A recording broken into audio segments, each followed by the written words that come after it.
Halo semua, selamat datang di channel R Plesiran Kandang. Teman-teman, dalam usaha peternakan perlu adanya pengembangan kualitas ternak, pengembangan populasi ternak, ataupun perluasan kandang dan jaringan pasar. Semua hal tersebut perlu kita lakukan agar kita mampu merasakan apakah ternak entok kita sudah stabil dalam mendapatkan keuntungan yang dihasilkan di setiap bulan. Keuntungan yang besar harus dibarengi dengan proses-proses yang sangat panjang.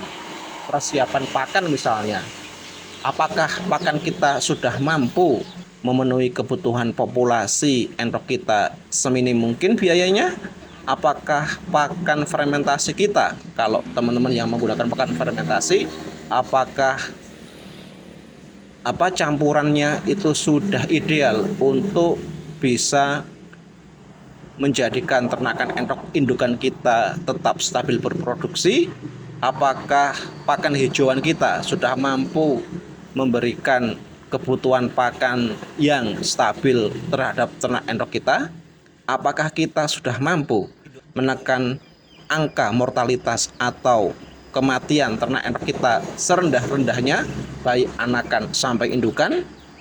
Apakah kita sudah mempunyai jaringan pasar dengan harga yang stabil untuk nilai jual hasil ternakan entok kita?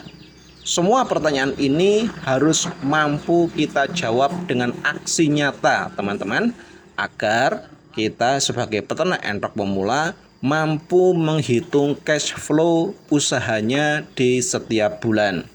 Dengan uraian saya tersebut di atas, berarti itu artinya usaha kita sudah berjalan bila kita sudah mampu menjawab pertanyaan-pertanyaan tersebut.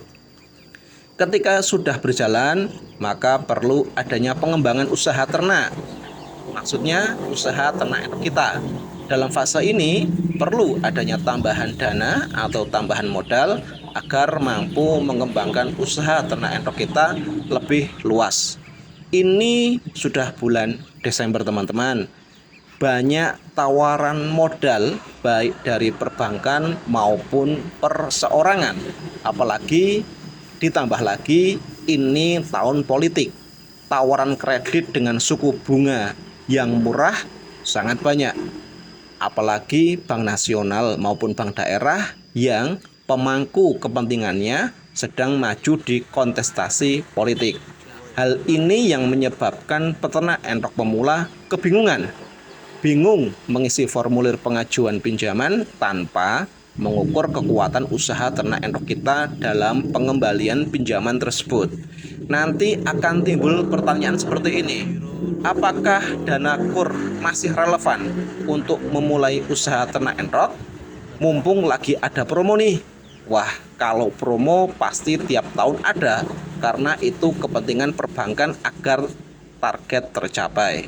Tetapi perlu kita sadari, teman-teman, deadline ketika kita sudah melakukan penandatanganan perjanjian kredit, maka saat itu juga kita harus berpikir bagaimana kita mampu mengembalikan pinjaman tersebut sesuai tanggal tagihan.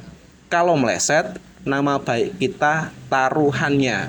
Rapot jelek, tunggakan tidak terbayar, lelang jaminan pasti dilakukan. Ini bahayanya. Maka dari itu harus mampu menahan diri, mampu menilai apakah usaha ternak entok kita itu sudah siap untuk dikembangkan. Bila sudah siap, semua pondasi usahanya sudah kokoh, tidak ada masalah. Itu pun yang digunakan sebagian saja sebagai pengembangan, yaitu 40%. Misal, keuntungan bersih kita dalam usaha ternak entok 3 juta tiap bulan. Usahakan untuk pengembangannya 3 juta, 40%-nya adalah 1.200.000. Itu saja, itu sudah aman. Sisanya sebagai saving dana, teman-teman, bila hasil usaha ternak entok kita meleset. Akan tetapi bila masih memulai usaha ternak entok, usahakan hindari pinjaman dari pemodal, baik perbankan maupun perseorangan. Karena yang namanya masih memulai sudah pasti jaringan pasar belum ada. Kok jaringan pasar? Masalah pakan saja belum bisa menyelesaikan. Masalah di dalam kandang sendiri saja, dari bank pakan, kesehatan ternak entrok, mortalitas atau kematian ternak entrok saja belum mampu menyelesaikan. Kok ditambah beban pengembalian pinjaman tiap bulan? Ini kan ngawur.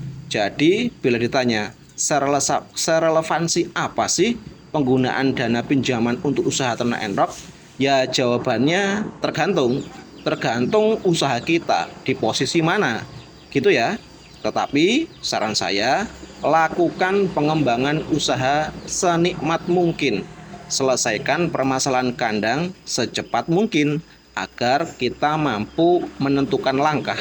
Apakah usaha kita sudah saatnya dilakukan pengembangan atau bahkan sebaliknya. Jadi mungkin itu yang dapat saya sampaikan. Semoga ini bisa menjadi pemahaman bagi teman-teman. Ingat, ini tahun politik, banyak tawaran modal baik dari perbankan maupun perorangan, tetapi langkah kita sebagai peternak entrok pemula harus bijaksana dalam memfikirkan apakah ternakan entrok kita ini sudah siap untuk dikembangkan atau kita tahan dulu, sehingga kita bisa menyiapkan pondasi-pondasi yang sudah disebutkan, baik dari penciptaan bank pakan, baik dari penjagaan dari bibit penyakit, baik dari sanitasi lingkungan, dan yang terakhir, yang paling penting adalah bentuk jaringan pasar terlebih dahulu. Gitu ya, jangan salah langkah.